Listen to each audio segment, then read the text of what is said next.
No one has spoken the whole truth about this business, and no one knows everything about it.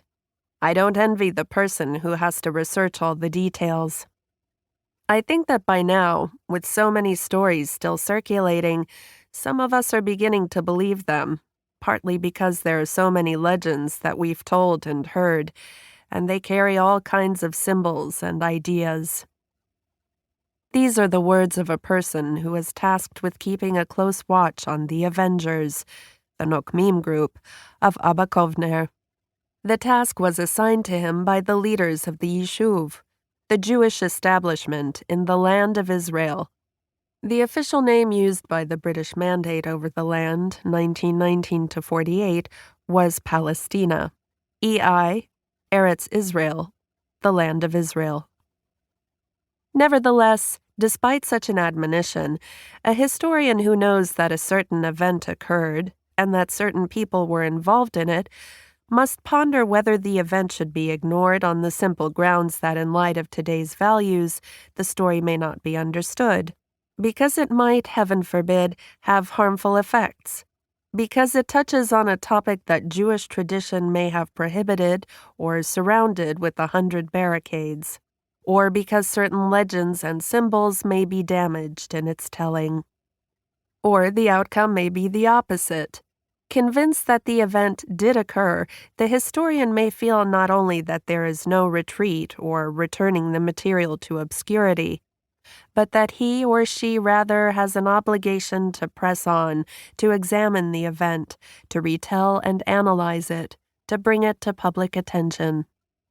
Regarding the Hebrew word for truth, from the quotation that opened this introduction, the Midrash notes that it begins with Aleph, the first letter of the Hebrew alphabet. Its middle letter is Mem, the middle letter of the alphabet, and its final letter is Tav, the last.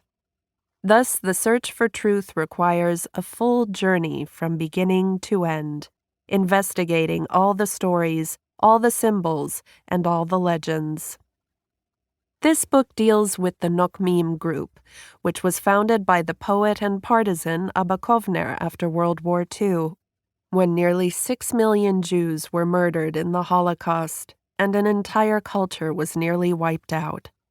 Some 50 young women and men decided to take vengeance against the German nation and kill 6 million of them. The book will concentrate on the Nokmim in particular, and not on the various other acts of vengeance carried out primarily by non-Jews against Germans, both before and after the end of the war. In contrast to those acts, the Nokmim wished their revenge to be public, and on a scale that, in the view of the planners, would be commensurate with the Holocaust. They wanted vengeance that would stand as the overt response of the victimized nation against the murderers. Vengeance to be recounted around the world, visited on millions.